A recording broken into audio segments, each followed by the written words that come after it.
Deuteronômio 6, a última seção desse capítulo, do verso 20 até o verso 25.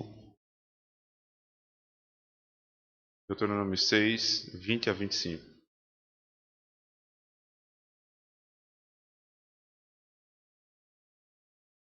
Diz assim o texto sagrado: Quando teu filho no futuro te perguntar, dizendo: Que significam os testemunhos e estatutos e juízos que o Senhor nosso Deus vos ordenou? Então dirás a teu filho: Éramos servos de Faraó no Egito, porém o Senhor de lá nos tirou com mão poderosa. Aos nossos filhos, aos nossos olhos, fez o Senhor sinais e maravilhas, grandes e terríveis, contra o Egito e contra Faraó e toda a sua casa. E dali nos tirou para nos levar e nos dar a terra que sob juramento prometeu a nossos pais. O Senhor nos ordenou cumpríssemos todos estes estatutos e temêssemos o Senhor, nosso Deus, para o nosso perpétuo bem, para nos guardar em vida, como tem feito até hoje.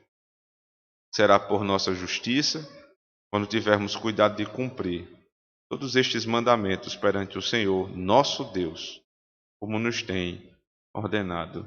Amém. Vamos orar ao Senhor. Santíssimo Deus, é fato, Senhor, que o Senhor tem tratado conosco a respeito da educação dos nossos filhos e insistentemente o Senhor tem falado ao nosso coração sobre isso. Tema que é caríssimo à igreja, Senhor, porque diz respeito ao futuro daqueles que vão adorar o Senhor. Nossa geração, aos trancos e barrancos, cheia de dificuldades, temos tentado, Senhor Deus, viver uma vida que agrade ao Senhor, com a ajuda do Teu auxílio do Teu Espírito, Senhor. Nós temos buscado rever os nossos conceitos à luz da Tua Palavra, enxergar o mundo, Senhor Deus, com a realidade que nos foi posta, não com pensamento mundano, Senhor Deus. Mas o que será da próxima geração, Senhor? O que será da nossa igreja na próxima geração? Como serão as famílias que estarão sentadas nessas cadeiras? Quem será o pregador, Senhor Deus, que estará pregando para eles? Quem serão os presbíteros dos nossos filhos? Diáconos, Senhor Deus, da Tua igreja. Está nas nossas mãos, Senhor Deus, prepará-los para servir ao Senhor. E possamos, Senhor Deus, criar mulheres santas. Venham, Senhor Deus, a ser boas esposas de presbíteros, de diáconos, de servos do Senhor. Mulheres submissas, que amam, Senhor Deus, a Tua palavra, amam cuidar da casa e dos filhos. Homens, Senhor Deus, que são valorosos, que amam, Senhor Deus, a Tua lei, estão dispostos de deixar tudo por conta do Teu Evangelho, e não de adquirir tudo por conta dele, Senhor. Deus, prepara, Senhor Deus, o Teu povo, a futura geração, nos dá o senso de responsabilidade que deveríamos ter, Senhor. Faz tudo isso pela pregação da Tua palavra, pela operação do Teu Espírito, Senhor Deus, na exposição desse texto. Ajuda-me, Senhor, a falar com poder, é o Teu povo a escutar como este texto fala, palavra de Deus, ordem para a nossa vida. Amém.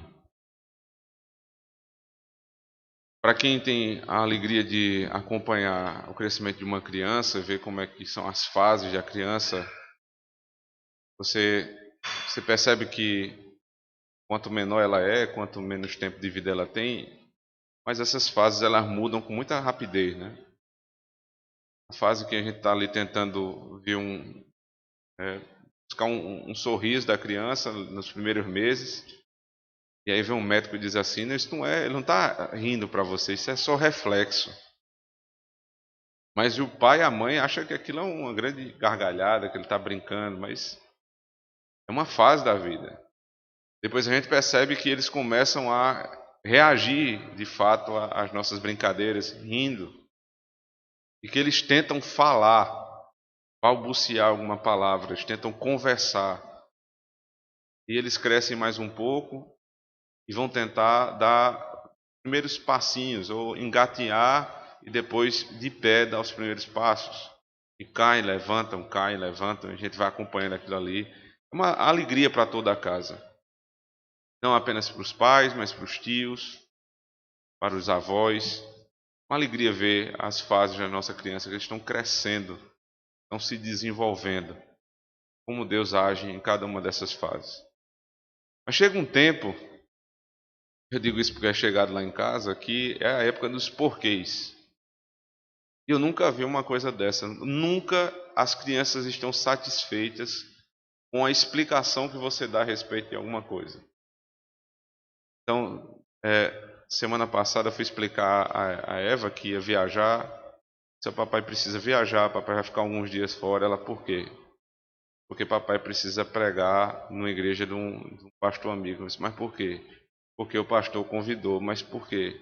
Mas porque ele queria que papai fosse lá pregar. Mas por quê? É impossível você chegar no fim. Eles querem saber o porquê, do porquê, do porquê. E você tem até um ponto que você vai e depois você diz, porque é assim mesmo e acabou. Porque eu vou e você vai esperar. É difícil de explicar. Mas é bom saber que eles chegaram a essa fase. A fase dos porquês, do querer saber não apenas o que, mas o porquê. Na linguagem, primeiro você quer saber o que.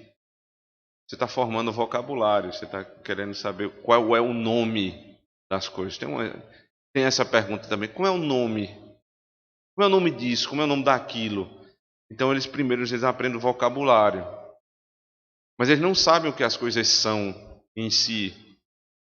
Então depois de eles aprenderem que cadeira é cadeira, que homem é homem, mulher, mulher, chamar essas coisas como elas são, eles querem saber o porquê dessas coisas, as diferenças entre homem e mulher, entre sofá e cadeira, entre sol e lua.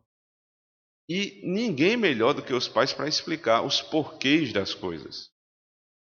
Então nós somos chamados a explicar os porquês da natureza, os porquês da vida social, os porquês da política, os porquês da economia, os porquês de deve se andar com determinados tipos de amigos e não com outros. Os pais são chamados a isso. Mas não somente a isso. Nós somos chamados a explicar os porquês de coisas muito mais profundas do que essas. Por isso o texto começa dizendo, quando teu filho no futuro te perguntar. Observe que Moisés não está dizendo se o teu filho te perguntar, mas quando teu filho te perguntar. Porque uma coisa é certa, ele vai perguntar. Uma hora ou outra, teu filho vai ser despertado a perguntar. E aí, por que ele é despertado a perguntar? Como é que isso acontece? Ora, ninguém tem dúvida a respeito de uma coisa que não foi apresentada. Você não pergunta o porquê das coisas sem saber antes o que são as coisas. Então, se eles vão perguntar, veja, se perguntar dizendo o que significam os testemunhos, os estatutos e os juízos que o Senhor, nosso Deus, vos ordenou, é porque antes de perguntar por quê, eles foram apresentados a o que essas coisas são. Eles viram isso acontecer. Então não espere que o teu filho te pergunte alguma coisa que ele nunca viu. Porque é impossível você conceber coisas que você não imagina. Você precisa trabalhar no seu filho né, em todo o horizonte de consciência do seu filho, tudo aquilo que existe, as coisas que existem. Como você apresenta as coisas da natureza, as coisas da ciência, as coisas da tecnologia, você precisa apresentá-los Deus. É comum na educação a gente dizer assim: eu vou comprar livros para que meus filhos leiam. Eu queria criar um hábito na nossa casa que nossos filhos fossem grandes leitores. Eu queria que eles lessem a Bíblia. Eu queria que eles lessem os clássicos da literatura. E aí você vai numa livraria e compra os livros. Só que na livraria não vende o exemplo que gera a necessidade de querer ser como pai e mãe. Ou seja, se você compra livros, mas você não lê, teu filho não vai ler os livros que você compra. Isso porque as crianças são como esponjas, eles absorvem tudo que está ao redor deles. Eles absorvem o jeito do pai falar, da mãe falar, o sotaque do pai, o sotaque da mãe. Uma alegria quando a gente está em casa e vê o sotaque se formando em casa. O sotaque do pai e da mãe. E a nossa criança, ela não fala chiando como um carioca, mas ela fala vice, oxe. Porque se teu filho começa a falar como alguém de fora da nossa terra, é porque ele está aprendendo o sotaque de outra pessoa. Então, quem tem sido o professor dos seus filhos é a televisão, são os vídeos que ele assiste. Ele vai passar a falar como nos vídeos. Isso tem sido uma coisa recorrente, muito comum. Os filhos aprenderem um sotaque daquilo que eles veem nos vídeos, porque eles conversam e ouvem mais a voz daqueles vídeos do que a voz dos seus próprios pais. Uma bênção ouvir o teu filho chamar vice, oxe, que é da nossa casa. Eles estão aprendendo conosco e não com o outro. Mas não só o sotaque regional, que eles aprendam também a falar das coisas que nós falamos e a ter os hábitos que nós temos. Se ele passar e ver a sua mãe lendo a Bíblia, ele ainda que não saiba ler, você vai perceber que ele vai começar a se encostar em você ali e tentar de alguma forma participar. Deixa eu ler, papai. Deixa eu ler, mamãe. Bota o dedinho assim e fica imitando o pai e a mãe. E depois, quando ele aprender a ler, ele vai querer ler aquilo que o pai e a mãe leem. Mas se você não lê, alguém vai ensinar ele a ler. A escola vai ensinar ele a ler. Eles vão ler o professor ímpio deles disser que deve ler. Ele vai aprender o sotaque do mundo. Ele vai aprender a pensar como as pessoas do mundo. Ele vai perguntar quais são os juízos, os estatutos e os testemunhos do mundo. Quando o teu filho, no futuro, te perguntar. Há uma demarcação de tempo, porque não é logo que ele nasce que ele vai te perguntar. Não é assim que funciona. Não é uma corrida de 100 metros a criação de um filho. Há muito mais para uma maratona do que para uma corrida. Então hoje você faz para no futuro ele te perguntar. Quem não fez lá atrás, colhe a falta de perguntas porque não foi feito no passado. Mas isso ainda é possível ser revertido, na maioria dos casos é possível ser revertido. Se primeiro os pais mudarem seus próprios hábitos. Mas numa igreja de jovens como a nossa, onde a maioria tem filhos pequenos, ou ainda nem tem filhos, ou estão sendo gerados na barriga, é bom saber, temos tempo para isso, no futuro, quando ele te perguntar. Então, se você não tem esses hábitos ainda hoje, de ler a palavra de Deus, de ler outras obras, de utilizar o tempo que vocês têm na mesa, nas refeições, naqueles momentos livres em família, para falar das coisas de Deus, ou até mesmo para falar das coisas desse mundo, à luz da palavra de Deus. Então é tempo de você começar, para no futuro ele te perguntar. E o que é que ele vai te perguntar? Ele vai te perguntar aquilo que você apresentou a ele. Você está apresentando o quê, para depois ele te perguntar por que as coisas são assim.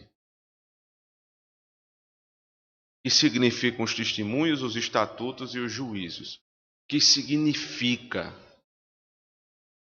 Ou seja, há significado naquilo que nós fazemos. Só que para explicar o significado, você precisa saber o significado. Como o apóstolo Pedro diz, saber da razão da nossa fé. Que tristeza para um filho é chegar para os seus pais e perguntar: o que significa a ceia? O que significa o batismo? O que significa os irmãos? Por que chamamos as pessoas de irmãos? E os pais não sabem explicar o que significa tais coisas.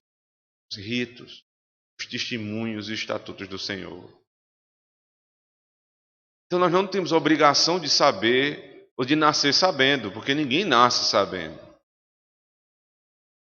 E os pais que estão se deparando com esse desafio não precisam ficar desesperados porque não sabem nada hoje. É lógico que é uma vergonha, de certo modo, mas por outro lado tem tempo, tem um modo de aprender. Vocês, irmãos, têm a bênção de ter igreja com presbíteros capazes para ensinar. Então, se vocês não sabem, por exemplo, fazer culto doméstico, nós temos documentos para isso. Você tem o breve catecismo, que é o documento mais eficiente e profundo para ensino de crianças que existe no cristianismo. Não tem outro. Mas eu não sei usar o catecismo, pastor. Então você convida os presbíteros da igreja para ir na sua casa. Me ensine como é que eu uso isso aqui. E aí você investe, por exemplo, algum dinheiro em comentários. Você pergunta aos presbíteros qual comentário que eu posso usar para ensinar tal doutrina. Ou para tratar tal assunto na minha casa. Para quando os meus filhos me perguntarem, eu saber o significado das coisas. Então teu filho vai perguntar: qual é o significado da ceia? Então você vai começar da Páscoa. Que nós éramos escravos no Egito e o Senhor preservou os nossos primogênitos. Ele não preservou o seu próprio primogênito, porque ele matou o seu filho na cruz do Calvário. Ele entregou o seu filho à morte na cruz do Calvário. Sacrificou o seu filho para que nós e nossos filhos não fôssemos sacrificados no juízo final. É isso que nós vamos ensinar. O significado das coisas. Batismo, morte e vida com o Senhor. O culto, o serviço ao Senhor. O momento de contrição, pedir perdão. O significado de cada uma das coisas. E aí observe que nessa exposição do significado, segunda parte do verso 20, diz assim: que significam os testemunhos e estatutos e juízos que o Senhor nosso Deus vos ordenou, então dirás ao teu filho. O que você vai dizer ao seu filho não é fruto da sua imaginação. Não é o que eu penso a respeito do significado, mas o significado. Você preste atenção nisso. Que você não vai dizer o que você acha a respeito das coisas de Deus, mas o que as coisas de Deus são. Eu estou dizendo isso porque há um espírito da nossa época de que cada um vai ensinar o seu filho o que ele acha a respeito do Evangelho. Porque eles estão tão incutidos do pensamento, né, pós-moderno, de que cada um tem uma verdade, cada um vai ensinar o seu filho de um modo. Então, o modo de ensinar, sim, é possível. Existem vários modos de ensino, mas a doutrina é única.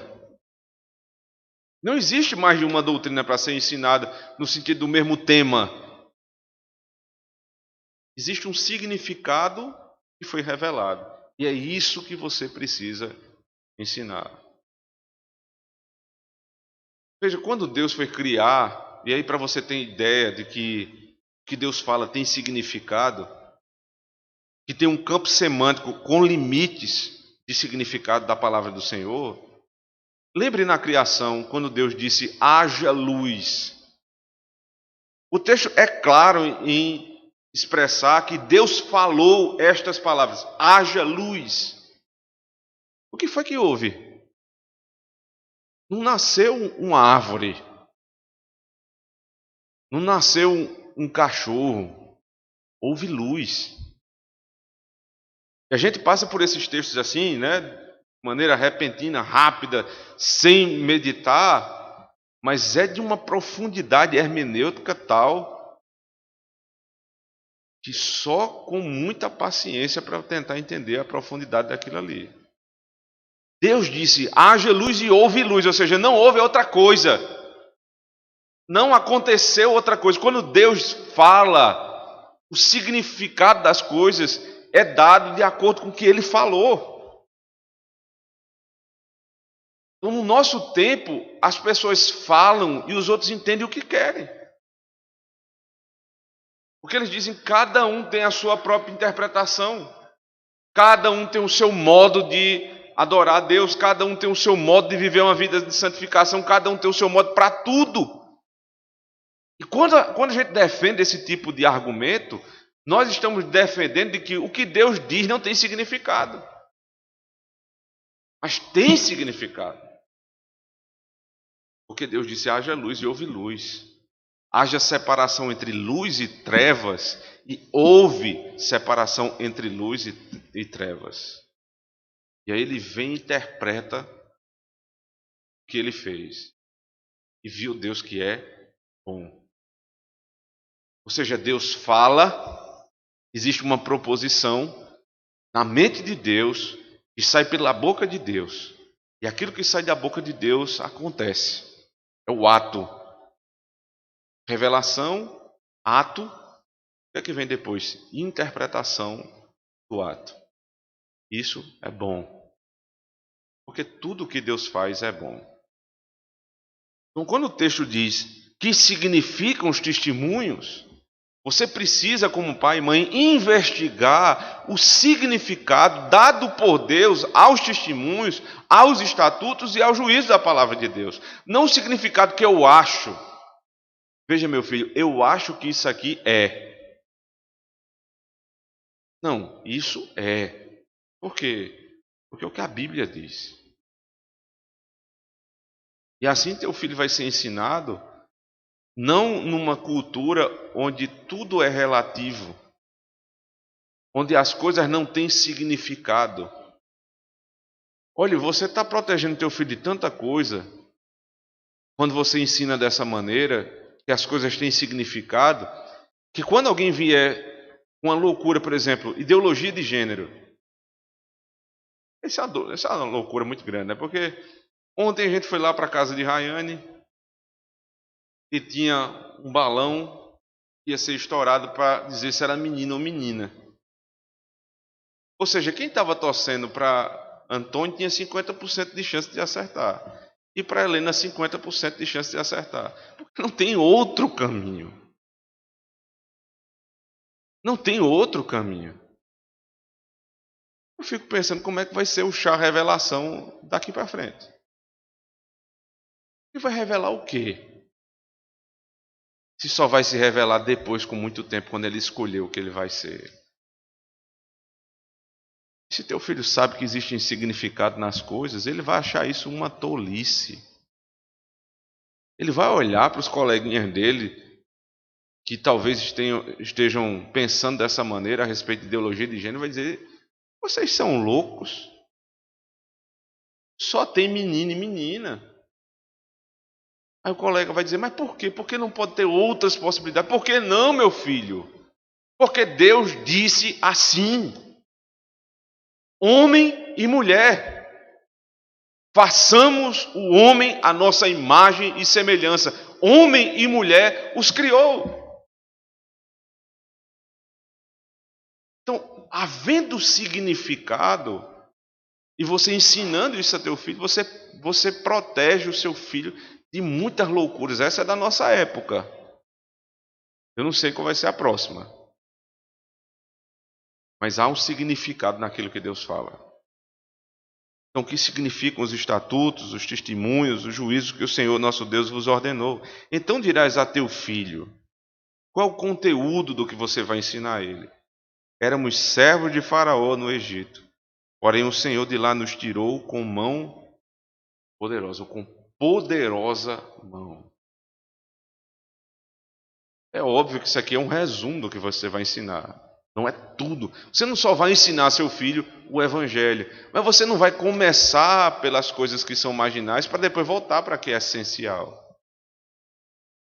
Você primeiro precisa evangelizar o teu filho.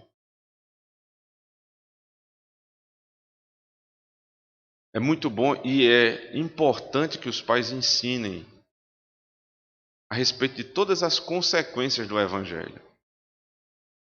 É preciso ensinar política à luz da nossa religião. Existe uma forma de pensar politicamente à luz do Evangelho.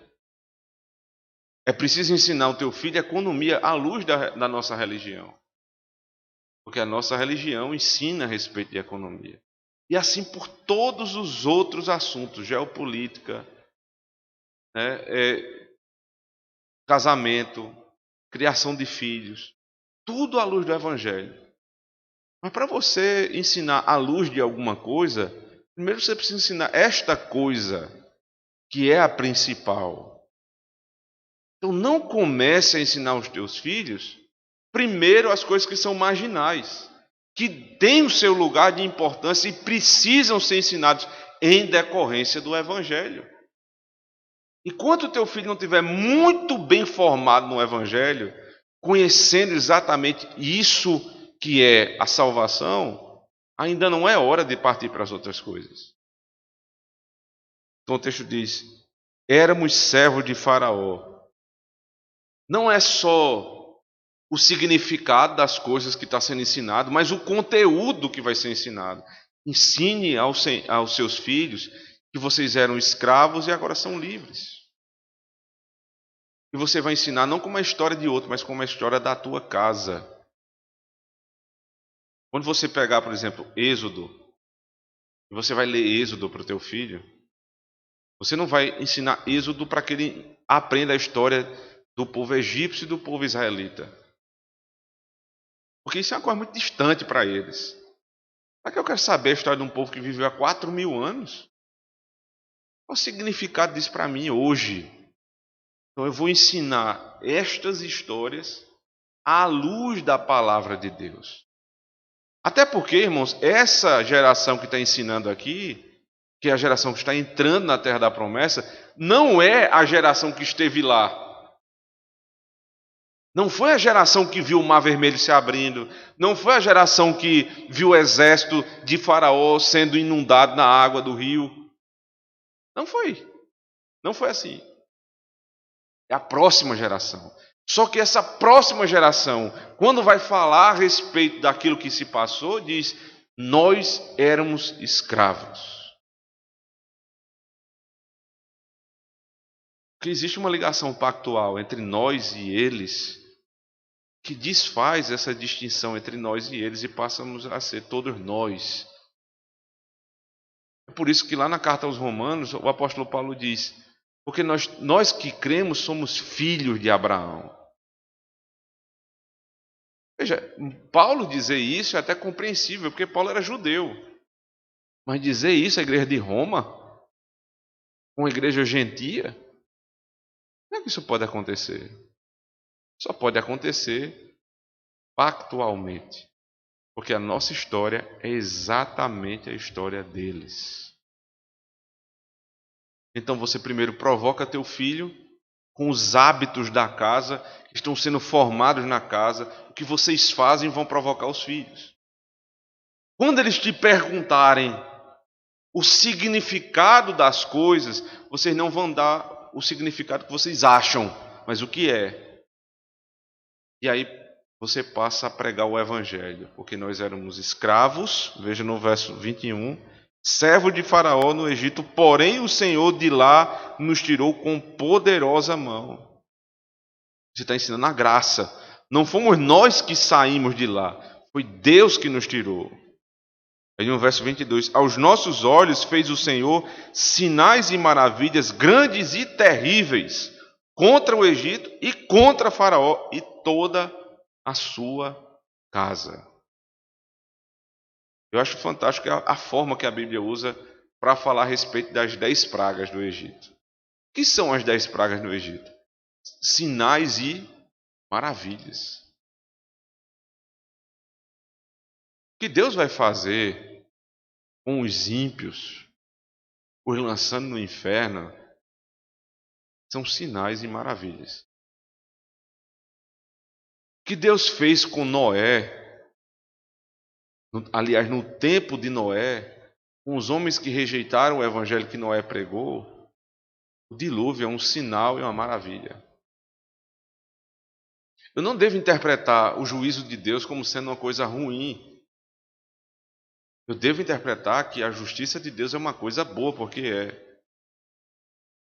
É como, por exemplo, quando um ladrão ele é condenado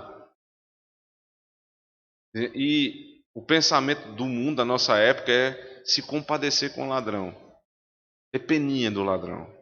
Não, eu não posso pensar dessa maneira. Eu devo me alegrar porque a justiça foi feita. Agora, eu não devo ter prazer no sofrimento do outro, porque não é isso que Deus ensina.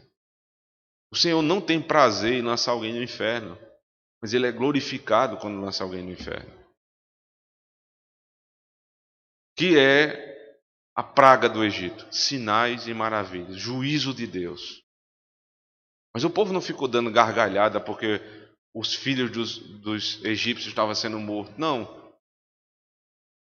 Mas eles diziam de geração em geração que Deus havia feito.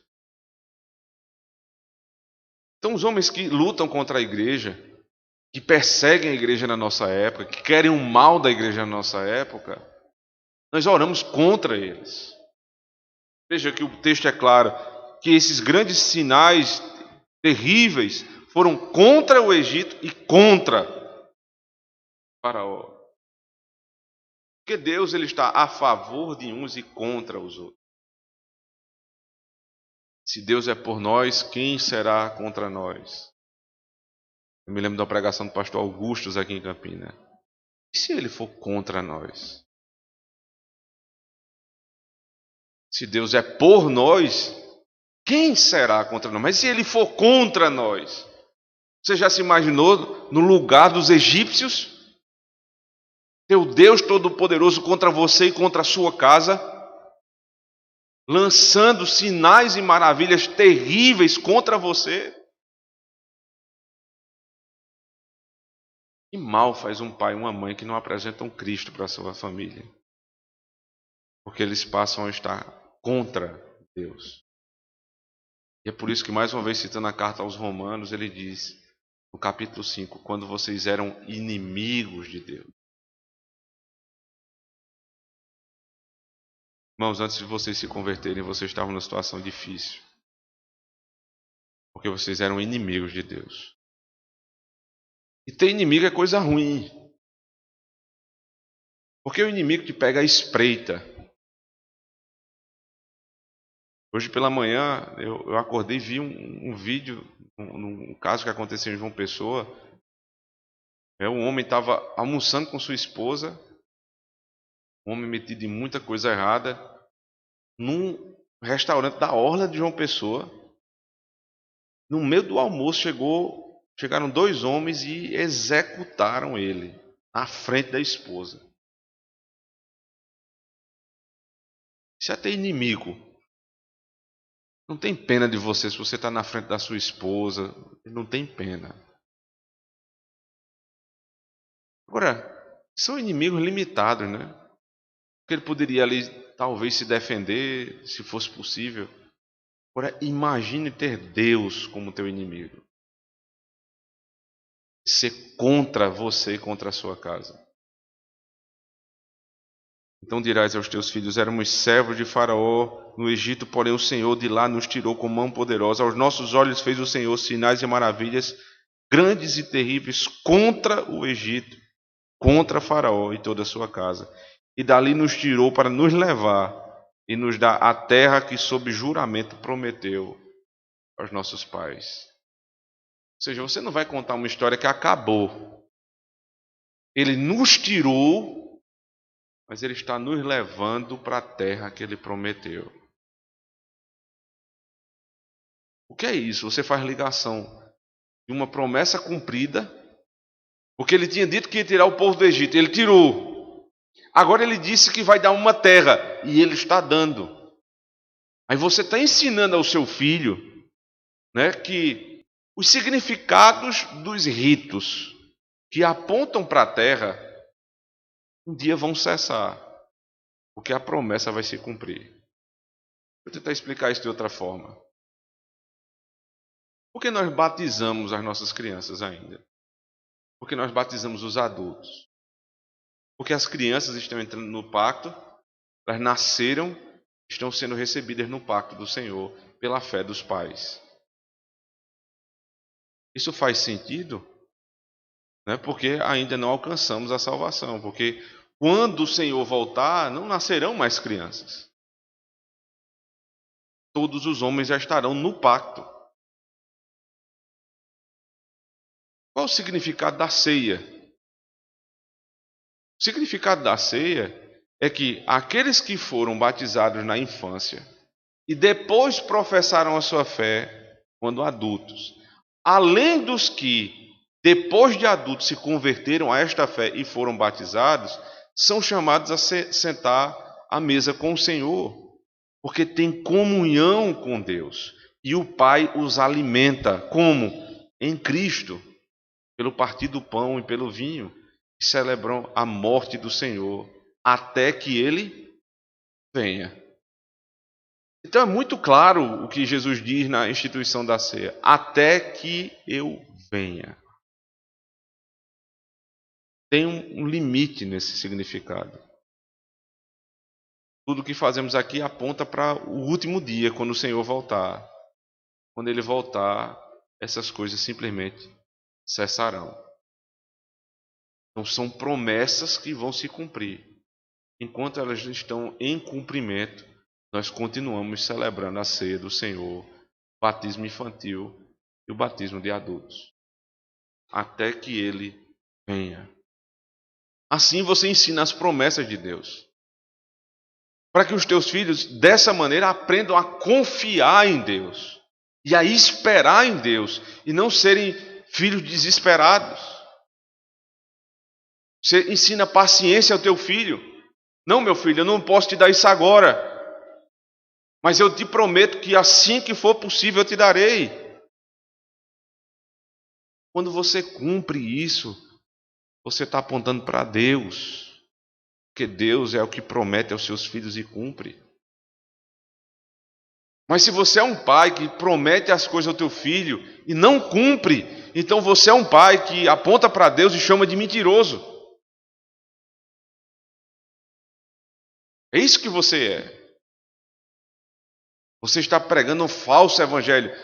Você que zela tanto pela pregação da palavra, quando você diz alguma coisa ao seu filho, você não cumpre, podendo cumprir, você está manchando a pregação do evangelho. Agora é óbvio que nós, como pais e mães, nem sempre podemos cumprir aquilo que dizemos. Mas quando isso acontece, nós voltamos para os nossos filhos e explicamos a limitação da nossa carne, as nossas impossibilidades, e dizemos: mas quando Deus promete, meu filho, Ele cumpre. Sempre, porque Ele é todo-poderoso. Teu pai não é todo-poderoso, tua mãe não é toda poderosa. E aí você ensina ao teu filho, não apenas que você é honesto, mas que você é tão pecador quanto ele.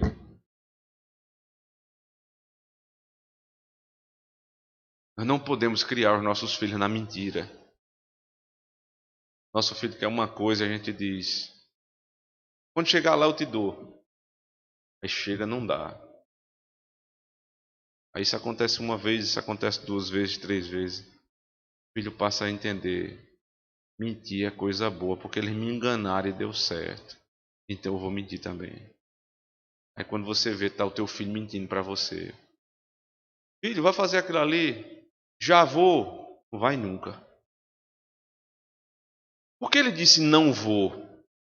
Porque ele já aprendeu que dizer não vou não é bom. É melhor dizer já vou e não ir. Dizer vou fazer e não faço. A Bíblia diz: é melhor o filho que diz que não vai fazer do que o filho que diz que vai fazer e não faz. Porque esse aqui já aprendeu a enganar. O outro, você sabe exatamente o que ele está pensando. Esse é o enganador. E você está criando um mentiroso dentro da sua casa. Sutil. As coisas que vão acontecer na nossa casa são extremamente sutis. Mas se você prometer, faça tudo para cumprir. No verso 24 ele diz: o Senhor nos ordenou cumpríssemos todos esses estatutos e temêssemos o Senhor nosso Deus, para o nosso perpétuo bem, para nos guardar em vida, como tem feito até hoje. Será por nós justiça quando tivermos cuidado de cumprir todos estes mandamentos perante o Senhor nosso Deus, como nos tem ordenado. Essa eu acho que é a parte do texto mais complicada, mais delicada, pelo menos. Porque numa leitura desapercebida do contexto geral, você pode chegar à conclusão de que o texto está dizendo é que se você cumprir os estatutos, então isso será tua própria justiça para a salvação. Mas lembre, o capítulo 6 ele está depois do capítulo 5, onde na lei do Senhor é apresentada que o Senhor nos tirou dali com mão poderosa e braço estendido. A graça do Evangelho. E antes desse texto que nos foi falado, justamente antes do texto, verso 21, éramos servos de Faraó no Egito, porém o Senhor de lá nos tirou com poderosa mão. Então, primeiro foi anunciada a graça e depois a lei. Logo, irmãos, a justiça que está sendo tratada aqui não é justiça para salvação, mas justiça em decorrência, fruto da salvação. Porque o Senhor nos tirou, então nós vamos buscar a justiça decorrente da salvação.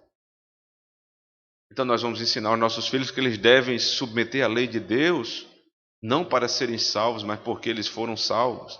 É um fruto natural da salvação. Como é que eu ensino o meu filho a se submeter à lei de Deus? Os irmãos devem lembrar da palavra que é tão utilizada, né? Tanto no hebraico quanto no grego, educação, mussá ou paideia, né? Sendo hebraico ou grego, mas tem exatamente o mesmo significado. Traduzido por uma infinidade de palavras: instrução, correção, disciplina, educação na justiça. Tantas coisas são usadas para falar exatamente da mesma palavra. Porque o campo semântico, a quantidade de significados possíveis para essa palavra é muito, muito grande. Então o que é que nós vamos fazer? Instruir e corrigir. Basicamente é isso. Instrução e correção.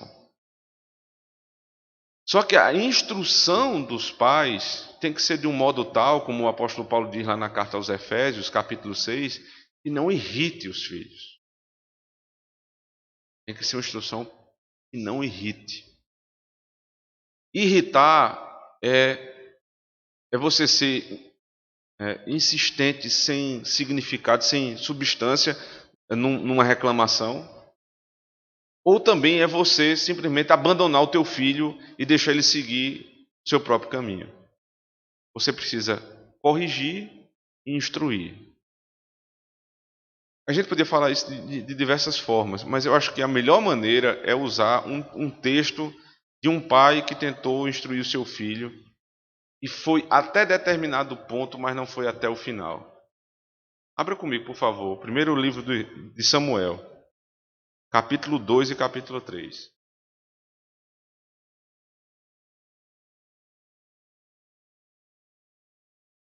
A história de Eli, né, um sacerdote que instruiu seus filhos, tinha filhos rebeldes, que teve um desfecho terrível na palavra de Deus. 1 Samuel 2, a partir do capítulo 2, no verso 12, para que a gente entenda melhor o contexto. Eram, porém, os filhos de Eli, filhos de Belial, e não se importavam com o Senhor. Pois o costume daqueles sacerdotes com o povo era que... Veja, como é que você sabe que o filho é filho de Belial? Os costumes. Quais são os costumes da casa? Quais costumes têm meus filhos? Eles têm os costumes dos santos, eles têm os costumes dos mesmos meninos e meninas do mundo. Você não descobre que seu filho é filho de Belial porque ele vem à igreja ou não, porque a maioria deles nem tem condição de escolher. Que você traz e acabou. Mas você precisa verificar os costumes deles. Como eles falam, como eles agem, como eles pensam. Eram, porém, os filhos de Eli, filhos de Belial, e não se importavam com o Senhor. Por quê? Pois o costume daqueles sacerdotes com o povo era que, oferecendo alguém sacrifício, vinha um moço do sacerdote, estando se cozendo a carne com um garfo de 3 dentes na mão, e metia-o na caldeira, ou na panela, ou no tacho, ou na marmita, e tudo quanto o garfo tirava, o sacerdote tomava para si. Assim se fazia a todo Israel que ia ali a Siló. Também antes de se queimar a gordura, vinha um moço do sacerdote e dizia ao homem que sacrificava: dá essa carne para assar o sacerdote, porque não aceitará de ti carne cozida, senão crua. Se o ofertante lhe respondia: queime-se primeiro a gordura e depois tomarás quanto quiseres, então ele dizia: não, porém hás de me dar agora, se não tomá-la-ei à força. Era, pois, muito grande o pecado desses moços perante o Senhor, porquanto eles desprezavam a oferta do Senhor. Para aqueles que se lembram das pregações de Levítico, sabem que a gordura era a parte que Deus não dava a ninguém. Existia uma parte que era dedicada na oferta, uma parte que era a gordura separada para Deus e uma parte que ficava para os sacerdotes se alimentarem. A gordura Deus não dava a ninguém. Os filhos de Eli, eles tomavam daquilo que não era deles, se aproveitavam das coisas de Deus. Por não temerem a Deus, faziam pouco caso das coisas de Deus. Assim que o texto apresenta esses homens. Agora veja no verso 22. Era, porém, Eli já muito velho, e ouvia tudo quanto seus filhos faziam, a todo Israel, e de como se deitavam com as mulheres que serviam à porta da tenda da congregação. O costume deles, eram promíscuos. Se deitavam com mulheres ímpias. Tinham todo tipo de desejo carnal. Verso 23.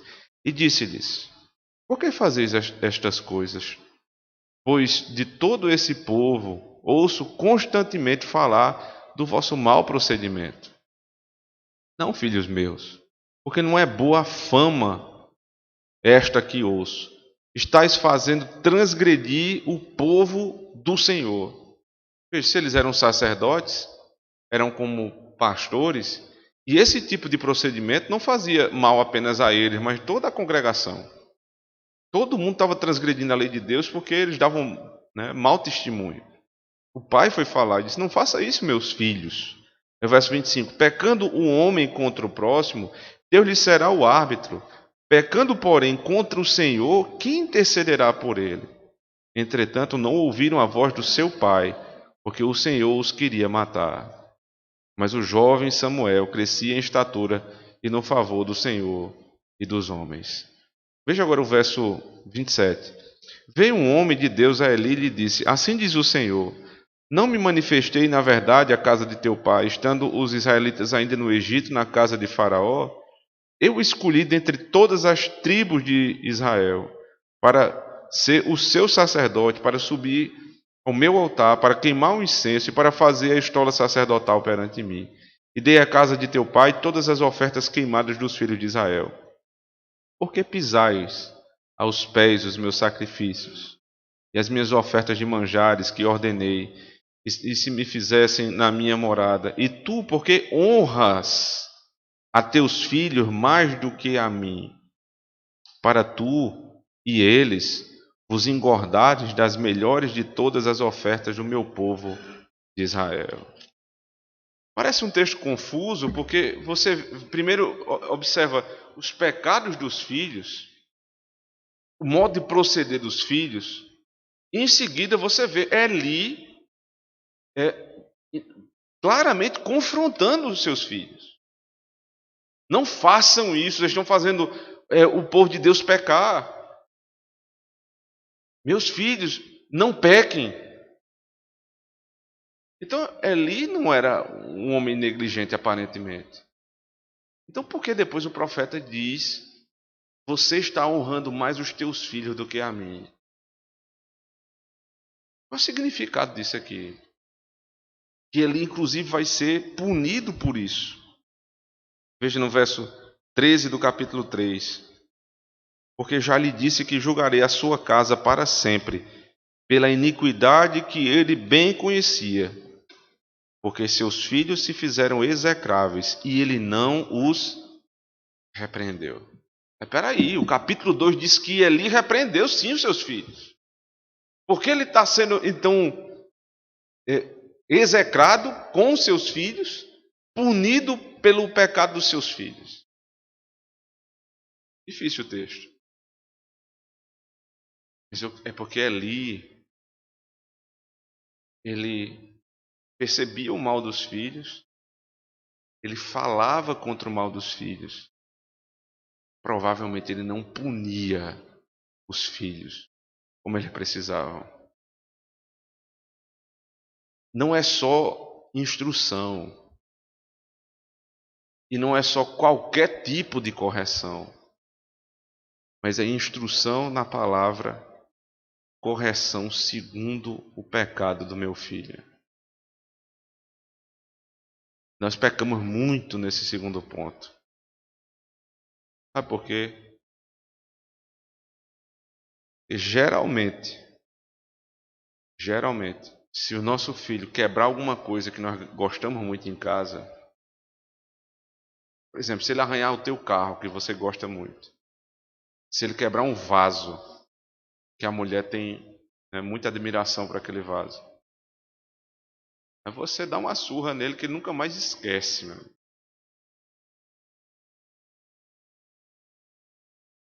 Mas se ele quebrar a lei de Deus, se ele mentir, se ele se mostrar enganador, se ele não ora, se ele não ama as coisas de Deus, você passa por cima. Não é que a gente nunca fale nada, eu não estou dizendo isso não. Eu acho que nosso meio aqui, nós fazemos exatamente como Eli fez. Vá ler a Bíblia, meu filho. Você tem que ler a Bíblia. Vá orar. Por que você não ora? Ou então como hoje, né? Porque hoje tem um jeito, não pode nem falar do jeito que eu falei agora. Você fala, o menino está derrubando a casa, quebrando tudo. Aí como é que a pedagogia, a psicologia da nossa época diz? Você tem que falar com calma com seu filho. Filho, meu filho, não faça isso. Um menino pendurado no telhado e você falando com ele como se ele estivesse fazendo nada. Então, a intensidade da forma com que você fala, a intensidade com que você disciplina seu filho, é mediante a intensidade do pecado dele. Então, se teu filho está derrubando a casa, como é que você fala, meu filho? Ele entende o tom da tua voz. Porque a gente faz isso até na pregação. Tem uma hora que o pastor está falando com mais tranquilidade, porque é a hora do texto para aquilo ali. Tem hora que você leva a voz para que você entenda que é urgente. Você acha que seu filho não entende isso também? O texto diz: pela iniquidade que ele bem conhecia, ele sabia que os filhos faziam o que era errado.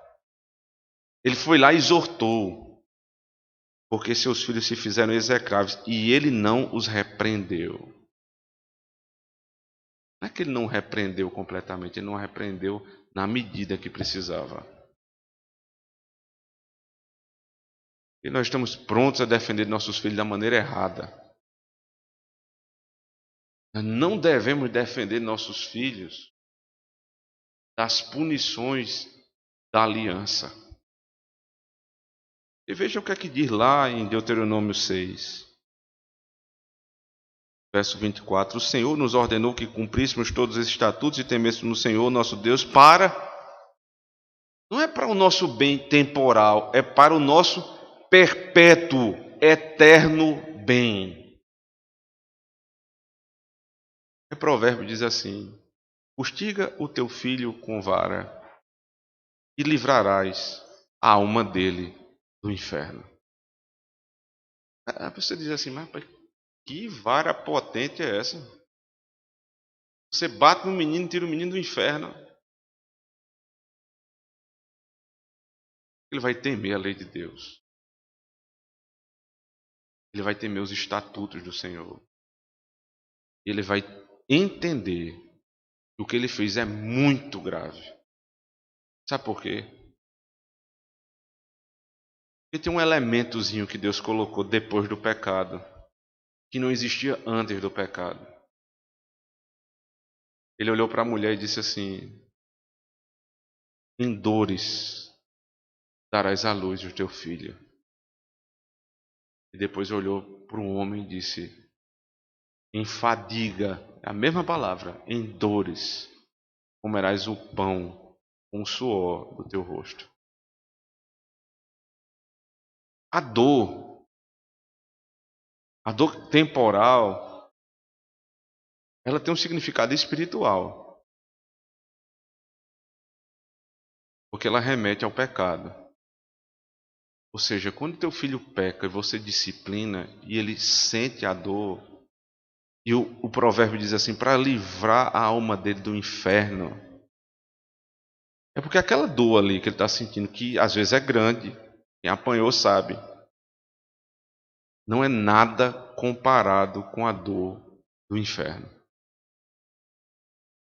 Então, se você ama o teu filho, não faça como ele falou brandamente: filho, não faça isso, você está pecando contra a lei de Deus. Mas você tem que aplicar a disciplina em conformidade com o pecado. Nem mais, nem menos. Por que isso? Para o vosso perpétuo bem. Ou seja, para o bem eterno dos teus filhos. O bem eterno dos teus filhos depende do modo como você pune o pecado, como você instrui na justiça.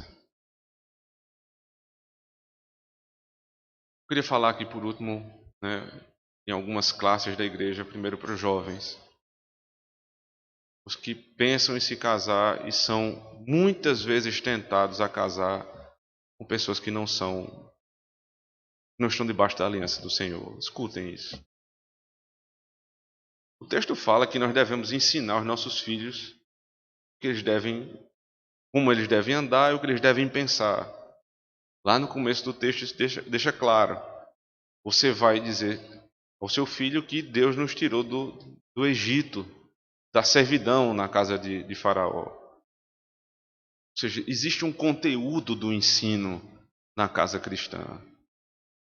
Quem vai ensinar é pai e mãe. Se você se casa com um ímpio, qual vai ser o conteúdo do ensino da tua casa?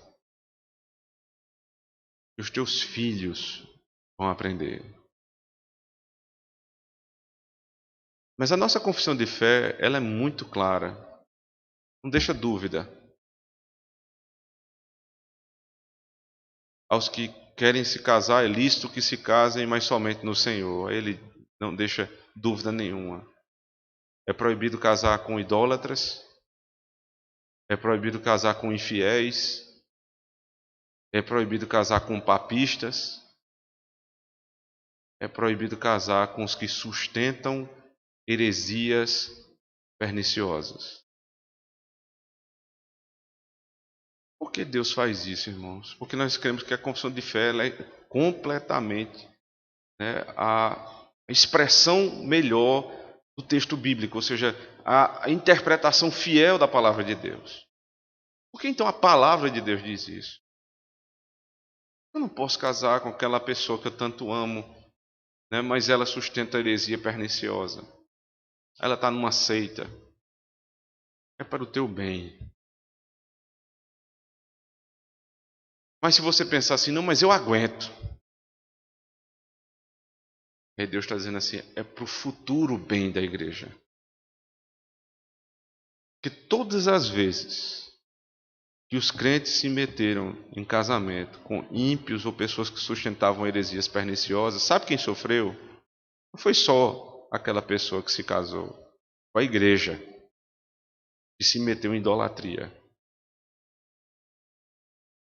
O que você pensa em ensinar aos teus filhos? Qual é o conteúdo do ensino na tua casa? E agora falando no geral para todas as famílias da casa de Deus, lembrem da responsabilidade que vocês têm. Em primeiro lugar, provocar os temas que vão ser assunto da nossa casa. Nossa casa não é casa, né, de livre debate. Não, aqui a gente fala de tudo, o que vem na cabeça a gente fala. Não é assim. Não pode ser assim. Os pais têm a responsabilidade, inclusive, de delimitar temas.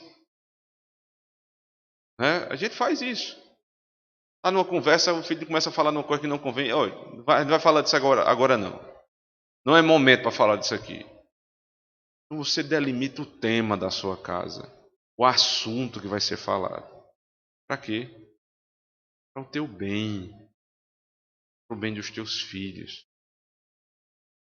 Para que no futuro, eles vendo o que vocês conversam, sendo provocados aos assuntos da casa, vendo o que vocês falam a respeito de tudo nesse mundo, política, religião, economia, amigos, tudo tem a ver com teologia, com a palavra de Deus. Então eles vão perguntar os significados das coisas. E você vai ter o prazer de ver seu filho falando como você, ou seja, ele tem o teu sotaque, ele tem um pensamento muito semelhante ao teu, e ele segue o mesmo caminho que você segue, para a terra prometida que o Senhor nos falou. Deus nos abençoe, irmãos. Nos abençoe na criação da próxima geração de cristãos. Amém. Vamos orar ao Senhor. Deus, tenha misericórdia, Senhor Deus, de nós que somos pais e daqueles que são futuros pais. Para que nós possamos entender, ó Senhor, a bênção de sermos teus filhos. Porque o Senhor nunca desviou o assunto da tua casa. Deus sempre é direto com o seu povo, fala aquilo que nós precisamos ouvir. Como pai, o Senhor nunca amenizou a disciplina.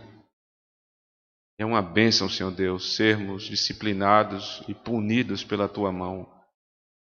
Porque é melhor cair nas mãos do Deus Todo-Poderoso, que age com misericórdia, do que cair nas mãos desses homens perversos desse mundo.